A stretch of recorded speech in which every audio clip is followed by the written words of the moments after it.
A few weeks ago, the Fully Charged crew held a big event in England called All Things Electric. It is the rebrand of their Fully Charged show live, and it is pretty awesome stuff. I've been to a few of them. But at this particular event, our good friend Will from Tesla Jigsaw was in attendance. Our correspondent, our man on the street, he's going to fill us in. I'm Brian. Welcome to Futurosa. Will, you went. How was it? It was great. I'm a big fan of Fully Charged because that's the whole reason I got into Tesla in the first place. We just went to the first event in 2018 and we were taxied in by a Tesla into the sort of racetrack. So that was my first experience ever in a Tesla. So if I hadn't have done that, I might never have been a Tesla addict and either an insufferable prat, as I'm perhaps known by some people, or someone who just enjoys the future of what Tesla's offering us. So yeah, hats off to Fully Charged and all they've done, and they really have just grown in all the right ways. They're aiming to be doing 10 live shows a year by 2030, which is pretty huge. Because when you consider the type of people this attracts, obviously the people that are wanting to take a step towards electrification, not just for their cars but in their homes as well. It attracts a lot of people, and then those people turn into electric car fans and early adopters still, I suppose. And they've just passed their 100,000th test drive as well at the event in Harrogate that I was just at. So just to consider how many people they've managed to get through the doors and persuade to go electric, I think it's great. And every time I'm there, I just meet like-minded people that are somewhere on that journey. So they're either, maybe they're electric car drivers already, but they want to get solar panels and battery storage, or they want to just look at different ways to produce energy. And it's fun. It's just a great event, and there's just always nice people there, which is why I like it. So there's a few things that I love about Fully Charged, and I'd like to hear your feedback. The first is wandering around, you get to meet some of your heroes. Share with us some experiences with that. Well, yes. Well, I was just wandering around one day, and some chap came up to me from America, and he was like, "Oh, I'm looking for Will," and I was like, "I'm a Will," and then it quickly became relevant. It became obvious that I wasn't the Will you were looking for. Was I, Brian? You were looking for Will Feely. At the time he was the president of the UK Tesla Owners Club, but then we met, and then we also met Lars as well from Best in Tesla, which was lovely, just sitting down, having a nice cup of tea with you chaps. And our friendship has blossomed ever since. How lovely. It has. But wandering around, you may also see Robert Llewellyn, who is in charge of Fully Charged, who is the former co-star of Red Dwarf and Junkyard Wars, I think, a variety of programs. But you'll also see, 2-Bit Da Vinci. I bumped into Matt Farrell from Undecided at the Vancouver Fully Charged show. Sandy Monroe was at the Vancouver, BC Fully Charged show. You run into all kinds of people because a lot of them are there either to do coverage or to speak or both. And that gets us to the second one, the presentations. Tell us about the presentations that they have.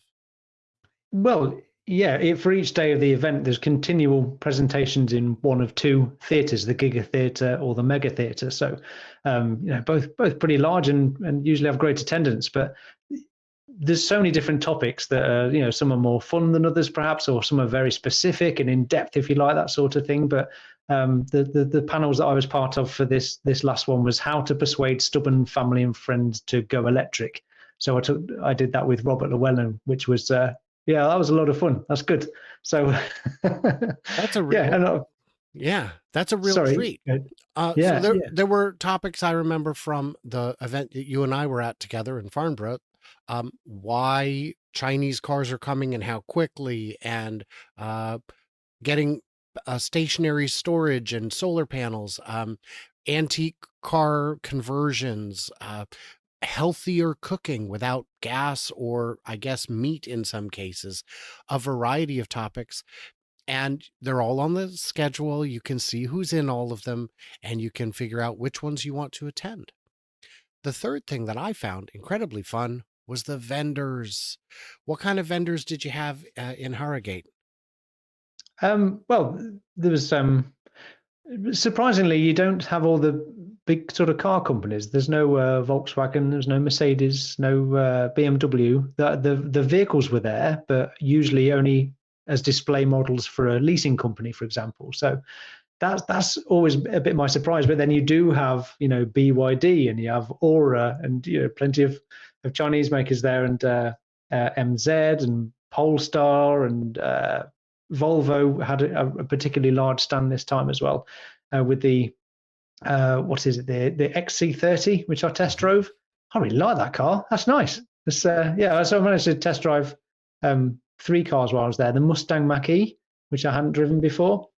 That was nice. It's interesting. Then the Volvo XC30, and then I did have a go in a GMW Aura 3, formerly known as the Funky Cat, that little mini type car. I That's good. like What was the the question name. again? The Sorry. vendors, but there's more than just the What was it? cars. There's also Oh yes, yeah, apps. There's also chargers and accessories. What else did you see? yeah. The bit that I liked very much as well is the energy advice zone. So you can just Yeah. go there and you can go with a picture of your house, or a plan of what you'd like to do if you want to talk about insulation or getting a heat pump, or any number of things, just hot water systems and things. So you can sit down with real experts that know what they're talking about, and you can come away from there having a bit of a plan of action of what to do, how to be sort of moving towards an electric future for your home as well as your car. So yeah, I really like that. And then you got That's some yeah. very good suppliers. There was a new heat pump called the Era, which looked really good, but the style of it was particularly nice. So it's an outdoor heat pump, but you could the way they've worked the business model is you can pay for it over like 20 years or something. It's a very long term thing, but you could just pay a very small amount each month. So it actually becomes quite reasonable to sort of invest in one if you know if you know you're going to stay in the same house, let's say. But yeah, but another thing I want to touch on as well is Quentin Wilson. Are you aware of who he is? I have interviewed Quinton. Oh, nice. Yeah. Where did you do that? Farnborough. Ah, They had a booth. yes, they did. Yeah. Oh, I didn't know. I'll find that interview after. All right. That's great. So I just wanted to highlight what he's doing, because I think between himself and Robert Llewellyn of Fully Charged, the Stop Burning Stuff campaign is the first thing that they're doing together. So that's a fact-checking electric vehicle and clean energy misinformation group. So they are actually actively talking and working with politicians to stop the misinformation that's constantly bombarding our newspapers in this country. So yeah, that's a great thing to sort of show a bit of support. So Fair Charge, which Quentin Wilson has spearheaded as well, then they are pushing the critical issues of charging costs, infrastructure, air quality, and EV availability to the forefront of the political agenda. So that's their sort of goal, if you like. But what they've got that is particularly interesting, if you go to Fair Charge website, and they've got a thing called the Little Book of EV Myths, which is just full of all the myths that we all know, all the FUD, and it's just a nice, brief, and easy, what's the word I'm looking for? Rebuttal to all the absolute nonsense that we hear about electric cars. So a really great thing to it's a free download that you can just grab. So I'd highly recommend looking at that. So yeah, the point being, between Quentin Wilson and Robert Llewellyn and Fully Charged, between these things, I just think they're doing really good things. They're actually actively getting involved against the sort of the nonsense that we hear every day, which I think is a really great thing. Now, did you say nonsense or nonsense? Because both Nonsense. works. It's so much nonsense. So Yeah. that leads into the last big thing I wanted to say that is a huge advantage of going to events like this is you get to meet experts. And I don't mean you and I, of course we do, but we can get access to those people other ways as well. I mean, everyone gets access to experts. You walk up to a booth, you see someone like Quinton just standing there providing information. He's talking to the public all day, maybe not all day, every day, but at his booth. He's running his voice ragged to Oh, he was. share Yeah. to Yeah. share, because this is what he does. When I go to shows like this, I meet people who are battery experts and I can ask them complicated, challenging battery questions and get specific answers to my specific questions. And one thing I've found is that the community who's there is as engaged as you and I. They just don't have YouTube channels. A lot of these people who go to these events know almost as much as we do, sometimes more about certain topics. And when they ask questions, they ask very insightful questions. And sometimes we don't necessarily know the answer. And just like that, we can turn around and ask them.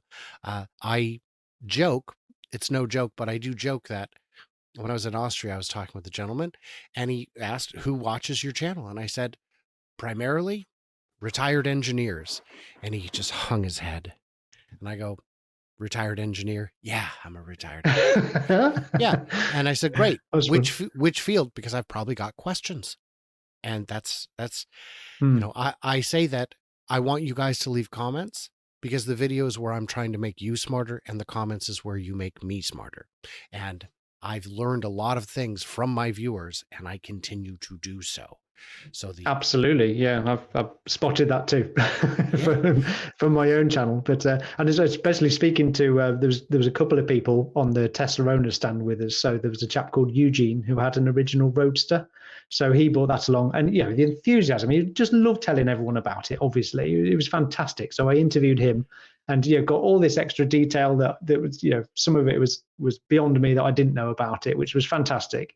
And then there's the second guy was a guy called David who bought the original Toyota RAV4. So right. which was designed in 1997, and he finally bought this 1999 version. So this predates Tesla, but the level everyone was gathered around this car, and the level of detail and understanding that some of the general public knew about it was just way beyond what I expected. It was fantastic. Some people just get so stuck into the details of this, and he was over the moon just talking to me about it, and I loved learning everything about it. And then you showed me that video where you're speaking to someone from the Generation 2 RAV4. That was equally fascinating. It's It's all a learning journey, isn't it? I it's love it for that. crazy. That gentleman who shared his RAV4 with you, you know that 364 days out of the year, it's just a Toyota. And then on that one day when he's in the right place, people, all of a sudden, he's a rock star because Mm, you've got a unicorn here. yeah, There's probably hundreds of those left in operation in the world, probably, yeah, mm, but certainly not thousands. They never built thousands. yeah, They might have built as many as 2,000 of that, but they are very rare. And yes, yeah. people know what they are. Uh, Yeah. Well, they're as soon as he got there to the Tesla owners stand, he parked it up. Quentin parked his car and came straight over, and then had a big chat with him. And then Robert Llewellyn came over and he had a big chat with him. We're just like, yeah, I mean, it's so fun, isn't it? Just to hear how this all began and what could have been, and all the twists and turns that Toyota have had. And oh, it's just such a great story. And his plan is to renovate it back to its former glory, because it has been battered by the past couple of owners. But David particularly fell in love with this car 14 years ago, and he's been trying to buy it ever since. This is the third time he's tried to buy it, and finally got it the day before the Everything Electric show, and he just drove it up there. So that's fun. it was great. Yeah, it's And he fun. made it. That's the He important part did. Yeah. because I imagine the range on it is quite limited from the factory and shorter still today. And Yeah. you might have to plot a Yeah. course strategically to travel with that particular vehicle. Well, Yeah. so much fun. We will be at an event together again someday. You'll see. It's just this ocean between us. I feel like the Atlantic has separated us in ways that's unfair. But the Yes. world is getting smaller, so we'll hopefully have an opportunity to meet again before too long. So, Yeah. guys, in the comments, what did we miss? What did we misunderstand? What events have you been to, and what did you love about them? is my question. Mm. Everybody else, like, subscribe, do the usual. Maybe head on over to Tesla Jigsaw, check out the videos we're discussing. I've had B-roll up this whole time from his events because it's illustrative and needs to be there.